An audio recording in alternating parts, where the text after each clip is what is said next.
Hey, how's it going? Justin Friedman here, Director of Pitching over at RPP, and today we're going to walk you through how we do things with our pitchers. I think the biggest thing that separates us and what we really try to focus on is we really try to take the guesswork out of player development.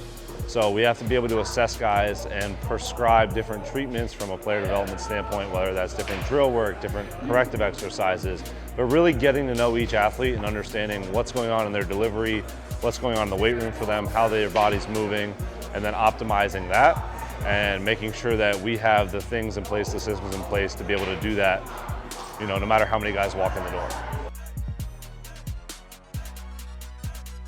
Rather than thinking about age, I think it's important to think about how advanced they are in the throwing process, so how good their sequencing is, how strong they are in the weight room. There's different types of athletes and different types of movers, and the more advanced an athlete gets, the differences that you're talking about in timing and all these different tiny nuances of delivery, it becomes more challenging to unlock that next level. But the process is very much the same. So whether you're dealing with a guy who's 95 and have to get him to 98, or a guy who's 80 trying to get to 85, the fixes in the latter example tend to be a little bit easier and more obvious. And then as you move up, tiny differences in timing can have a huge impact. Tiny little cues and feels as the thrower or the athlete gets more advanced.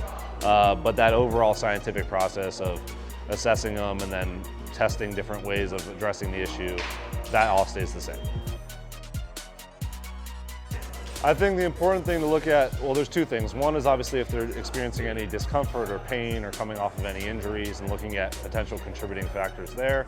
But the other one is from an optimization standpoint, which ones are happening earlier in the sequence that might be leading to issues down the chain. So if something downstream, like at ball release, is being affected by something earlier, then a lot of times cleaning up the one earlier would be a more efficient way of addressing what's happening later. And then the last point on that is ones that correlate highly to velocity. So certain things when we take a mocap or when we're looking at video analysis, there's certain positions that are really, really important for any high-level thrower to get into and out of dynamically.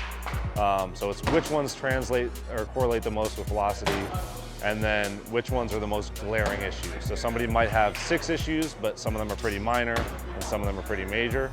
The further they are away from what we're looking for, then that would be a good place to start.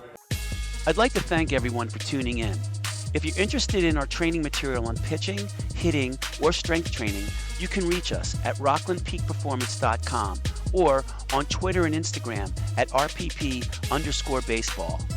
You can also call our front desk at 201-308-3363 or email us at rpp@rocklandpeakperformance.com. Also, please remember to subscribe to our YouTube channel on the way out.